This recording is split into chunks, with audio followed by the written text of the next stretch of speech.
Hello, everybody. Right now, I can hardly see anyone, but it is a pleasure to be here. And thank you for the invitation. My name is Ursula Ockingtons. I'm the CMO at Cytel. And I'm also working very closely with a project in the US, which is called Project Liberty, where we did a bid to buy TikTok. We shall see. Without further ado, I know that it's getting later this afternoon. We've been enjoying this event, which is fantastic. And I wanted to start for something different because we've been like stablecoins, CBDCs, and digital money. We're going to talk about that, but we wanted to talk about something very concrete.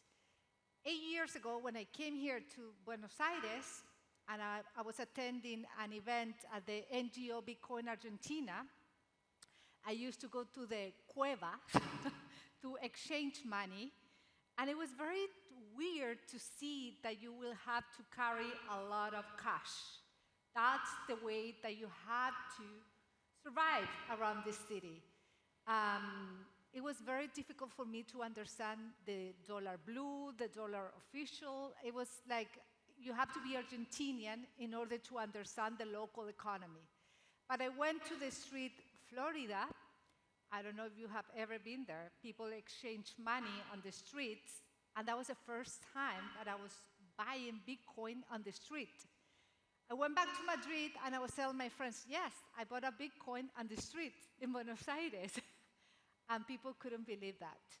And so that time, it was a moment that I thought, Latin America is not seeing the future. They're already living the future on digital assets.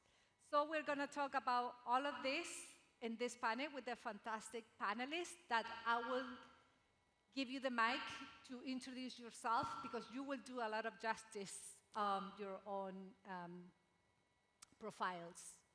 Perfect. So nice to be here with you today. I'm Juliana. I led the operation at Paxos for 1.5 years in Latin America, and now I'm leading as a Chief Revenue Officer at Transfero, which is a Brazilian company, blockchain, focused on financial services end-to-end. And we issue stablecoins in Brazil, Argentina, Chile, etc. And it's really, really good to get in the market that it's almost a turning point to be in mainstream, to build a lot of use cases focused on financial inclusion, social inclusion, and I'm sure that all we're building now will influence the regulation, will influence the new financial service, and of course, we really solve a lot of pains that we have as a population that needs to be more technological and more instant and safe. Hi everyone, my name is Magdela. Sorry a little bit, my voice is kind of I'm getting sick, so, but I'm sure you can hear me. I'm the Global Director for Partnerships at Nota Bene, and I've been in the industry for like almost 8 years now, so I've been seeing the evolution of the industry. Before I was at Paxful, which is a peer-to-peer marketplace that we enable like just what you said, Ursula, like people in the street or like with any payment methods to buy and sell crypto. And then I moved to Chainalysis, and now I'm at Nota Bene on the more like compliance and regulatory side because after being at Paxful, I saw a lot of scams and a lot of people like losing money. So like I believe like regulation and compliance was really needed in the space, so I made that move. And at Nota Bene, what we do is that we have a platform that helps you de-risk your transactions before going into the blockchain, and we do it with a tool for you to comply with travel rule, which I can discuss a little bit more what is travel rule, but we can leave it for later in the panel. Yeah. Hello. My name is Martin Coxell. I am the Director of Growth at BSV Association. The 3 letters BSV stand for Bitcoin Satoshi Vision. There's a Q at end there. I'm sure you'll find it. To Ursula's point, my own experience, or I guess life in the world of crypto and blockchain started about 7 years ago now, also professionally speaking. But my first encounter was also at the grassroots. I heard about Bitcoin from, I want to say, the streets or the community. This is back in 2010. The whole Occupy Wall Street movement was happening in the U.S. right after the 2008 crisis. There were I didn't live there in the U.S., but I was living in Europe in Paris at the time. But there were meetups. Anybody working in tech was hearing about this, and it was interesting to see the emergence of this technology that had a very much anchored in a need from the people, from who might actually benefit from it. Obviously, here we are, almost 15 years down the line. Things have changed a bit, but I do think that need still exists. So I'm really happy to be on this panel to chat a bit about that aspect. So let's start. So Juliana is here, and obviously the vision of Satoshi right now is becoming a reality. And since I bought my Bitcoin on the street here in Buenos Aires, we have seen a lot of evolution in the last 8 years. Stablecoins is something that is growing, it's big, and people are adapting this. So Juliana, will start with you because you're leading stablecoins in Latin America. So what's your experience and how has been your strategy to grow stablecoins in Latin America, which is not always easy? Yes, I know. So to get to the mainstream, I feel regulation is the most important one, to have the population trust and confidence that really this is something important to solve problems. We see a lot of utility being built, but not in place yet. So today it's clear that all the markets work with everything instant, right? They have small kids, they have everything in a click. Why money cannot be like that, and assets as well. So today we have a lot of FX problems, as you heard a lot of times today in other sessions, and we need to solve this with a better technology, with most of the governments, especially in Brazil, understood that blockchain is really the one to make the new financial service as modern and efficient as it should be. And I see that we will be successful when all the use cases that we're testing and trying to build, and building a lot of legal page memos to understand how to build flow, that it's aligned with the current regulatory oversight and influencing the future one. Especially in Brazil, we're really evolving, but so many other jurisdictions to enable a global money movement needs to be in the same pace and direction to make sure that it's a global and unique one. And I feel like at the end of the day, the utility will be like, I'll give you an example on the open finance in Brazil, the project that are in moving, because the goal is really to have collateral for everything you do. Assets, loans, everything you have, to make it easier to manage all the trades in the financial services and services as well in our day by day. So, for example, Transfero closed a current business with a supermarket in Brazil where we enable people, like foreign people in Brazil, to pay with stablecoin and crypto in a supermarket. This is utility. You get your asset, your digital one, and you pay. You don't have to think about efectivo or cash or anything else. It's just simple. You have your wallet, you have a digital dollar or digital reais, and you just pay things around with it in a simple and fast way. So I feel like this is something that needs to be solved, and it's been built. And to be well done, for sure, it needs time to make sure that we have as Banco Central in Brazil talks a lot about composability, but still the privacy, which is super important for the users to have the trust and don't have schemes or frauds in any capacity. But in order to become a reality, to make that a reality, you need to have the legal framework. Without a legal framework, it is a little bit difficult to evolve. And nota bene, you guys are working on the compliance between, the intersection between compliance and blockchain. I know that that was the vision of the founders. Andres might be somewhere here. Is there? Okay. And right now we have seen in Europe, like MiCA, it's live. We have a new administration in the US that they're doing a lot of changes as well. Loosening up a lot of the struggling that the crypto industry has been. Actually, Andres had a big issue some years ago entering into the US because we were acting like criminals for some people in the broader industry. So on that regard, Latin America is a little bit behind or following what is happening either in the US or in Europe with MiCA right now. What is your experience? What have you seen through Nota Bene? Yeah, I think you're right in the sense that regulation is still not as mature as in other regions like Europe or even like some countries in Asia or the US now.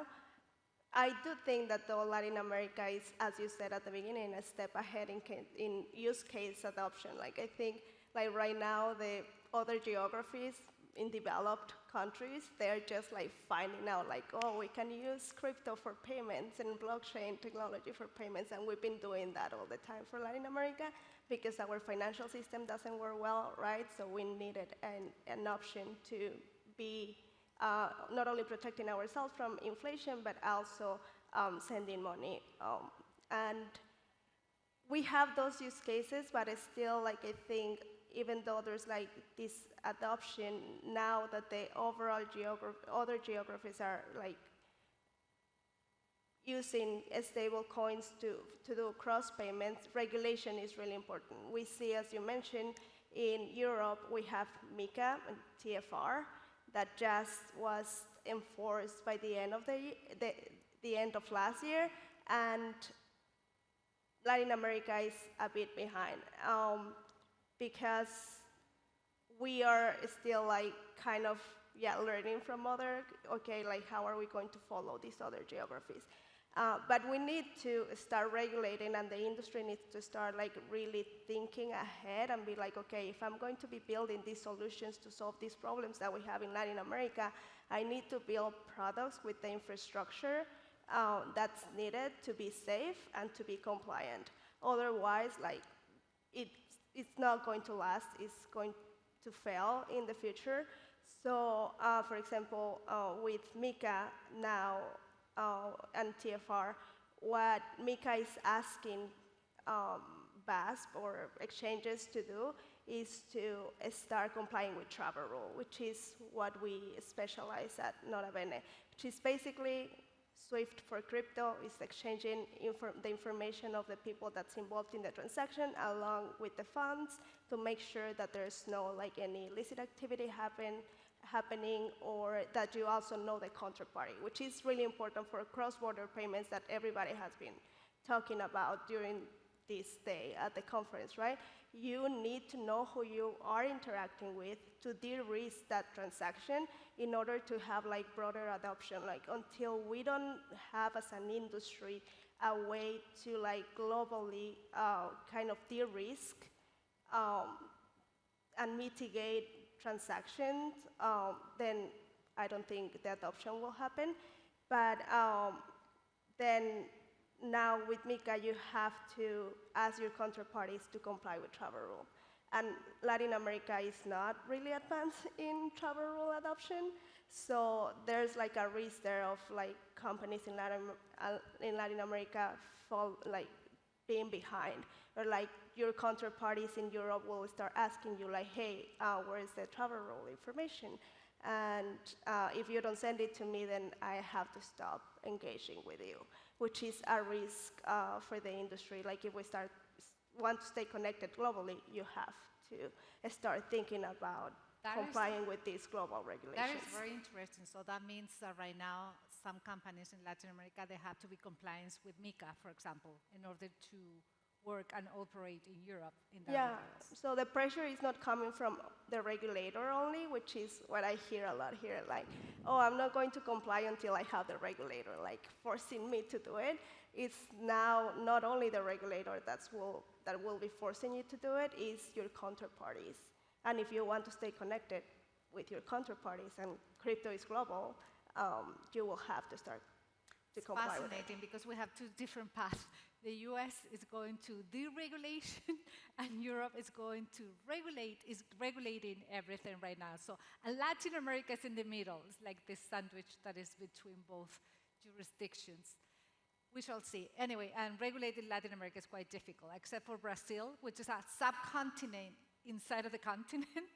It's very difficult to put in place, right? Common regulation. Maybe it will have to come from Mercosur, or who knows, something like this. But anyway, let's move to Martine, because, I mean, you're French, but you have the Latin America experience as well, Right now, you're building a scalable blockchain. Bitcoin, if I'm not mistaken, is a layer 2 on Bitcoin. And we have seen some of some of similar projects as well here in Argentina with the smart contracts on Bitcoin with RSK. And what specific use case do you have this specifically on digital money? Yeah, great question. Thanks for that. So BSV is actually not a layer 2, but a layer 1 protocol, which bypasses the need for layer 2 completely. Just a slight technicality, but back to the point, because the question is really good. We've actually just launched a few months ago the first stablecoin on our protocol, the first US-backed stablecoin on our protocol. It's called Money, M-N-E. And it actually aligns with everything that's just been said by Magdalena and Juliana. The travel rule compliance side is wildly undervalued, I think, in terms of the future of any stablecoin. We started working on this years ago before we even had a stablecoin. So obviously, by ensuring our protocol is completely compliant with the travel rule, we know that every stablecoin issued in the future will be compliant as such. And to go back to the example of Money, which I mentioned, it's a US-backed currency at the moment. It doesn't have a euro counterpart, precisely for what you said about Mika, because Mika has a lot of requirements. You have to have a white paper. You have to, it's just a whole different can of worms, so to speak. Which brings me back to the idea of launching a stablecoin in the first place and why you do it. And from my standpoint, as a non-profit, I don't really stand to benefit from any stablecoin itself. I'm just here to offer the platform for it to be done, very much like Transfer, I guess, offers a platform for other issuers to issue their own. The importance is, again, that the stablecoin be able to address the needs of its audience. So in our case, we want it to be cheap, fast, secure, and ultimately abide by the principles of our white paper. And to that intent, I think we're going to see a kind of a duality of, both abiding by MiCA on one side, the European Union, but also trying to follow in the footsteps of what's happening in the US. That's clearly what's happening in Argentina right now with the current government. And navigating those borders is going to be it's going to be a balancing act. It's not going to be easy, but I'm sure it can be done, because ultimately the end user, who are the people who will benefit from this technology, make it worthwhile, because it is a completely untapped market still at this point. We don't have much time left, so I'm gonna open a question to all of you. And since we are in Latin America, speaking about specific example of Latin America, as you guys know, Latin America, it's a continent very diverse. We have some countries that they're using the US dollar already. Countries like El Salvador, Ecuador, maybe some others as well. And having stable coins pegged to dollars, how do you see this an opportunity, a threat? Is going to challenge the local sovereign of those countries? This is an open question that I was thinking the other day, which is quite unique and interesting in Latin America. Well, thinking about the transfer perspective, today we have 3 stablecoins issued paired with Brazilian reais, Argentinian pesos, and Chilean pesos. And we partner a lot with Circle, with other players, to make sure that we can dollarize when it's needed.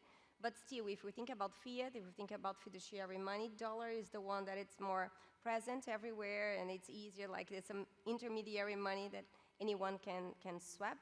But I feel like when the economy is global, the strongest one is dollar, so that's why people kind of use it as this way. But we need to understand how the regulation will be put in place, how will be the effects and all the rules to trade one against the other and doing ramps everywhere, and how it will be like from a travel perspective and from an FX perspective and fees and taxes perspective, how will be the flow that the regulators will choose and the ones that we will need to adjust to be 100% compliant. Yeah, I think like I see it as an opportunity to answer your question. I don't think it's a threat, but it comes like, okay, how is governments are going to regulate? What are the use cases that are going to be enabled with these stablecoin that are backed to dollars or euros or other currencies that are not the Latin American ones? What's going to be the use case there, and like how that's the flows and how we're going to move it. But I think it's an opportunity that we as a region need to stay connected with the rest of the world and move money that we historically haven't had in our countries. So, yeah. Same. I'm sorry, I can't offer much of an opposing view. I concur with you guys. I have a hard time imagining a world where there's not coexistence of both US dollar pegged or euro pegged stable coins, and at the same time, stable coins in local currencies. I mean, they are a staple of state sovereignty. I have a hard time imagining any government giving up that kind of power or leverage, so definitely coexistence. I'm going to leave to you and to be very creative and think about the future. Having the experience of being working and work already in Latin America, how do you think that Latin America can take a bold move in order to embrace, to adopt digital money? I just started with my example when I bought Bitcoin on the streets, and I was shocked because I have never seen that in any other place in the world except for here, Buenos Aires, in Argentina. So as I said at the very beginning, Latin America is not thinking about the future. They are already living the future. So how do you see this bold evolution of digital money in this region? You want me just looking at me, so I guess you want me to start. Okay, creative take on the future. I'll take it from a part of my past. I'm an outsider here, right? I'm a foreigner. I don't actually live here. But my first trip to Latin America was to Colombia in 2010. I landed there. I had the iPhone 3, I think, in my pocket. Everybody else was still using BlackBerries. I came back 2 years later. Everybody had a better iPhone than I had, right? So that shows you the adoption curve jumping immediately. And I think we can just expect the same thing with anything related to crypto and blockchain, whether it's stablecoins or CBDCs. Latin America will adopt faster because the need exists, which doesn't probably exist in Europe or the US, despite the current situation in both of those regions, I think. What about you? I would say that when you have a real problem, you need to find real solutions. So you're early adopter. And Latams, and especially Brazilians, are really early adopter in technology and all the innovation that it's bringing. But at the end of the day, I feel that it needs to solve a real problem. It needs to have regulation, so otherwise the population will not embrace it. It needs to be efficient and safe, which is trying to be built by the governments and by the regulators, which still not yet. But I'm sure that we'll be really proud of everything that we're testing and influencing to make sure we have this new era in financial services. Yeah, I mean, I agree with what they say.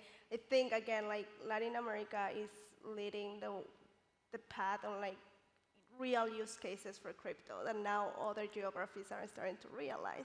But I would like to see, for example, we have in Latin America a lot of really smart people that could be working for international companies or that are already working for international companies, and it's been really hard to get access to this talent or work before, right, to get paid from these companies. So I think like probably I would like to see like more innovation in like, okay, how are we going to move money from like the business side to hire contractors in other geographies, have a more global like world, and Latin America being more connected to like other geographies, not only from like the money movement and remittance, but also like I'm working for like these international companies, and also companies moving their treasuries and managing their treasuries in other geographies. And I think there's a lot of talent here, and like I would like to see that happen. And yeah,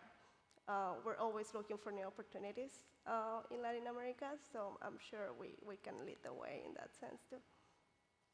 Fantastic. So we do have the know-how, we do have the talent. What we need is reinforced all of this mix of ingredients and create more use cases for Latin America, because we already have seen it. Anyway, we are running out of time, so thank you very much, and thank you to the panelists here. Thank you.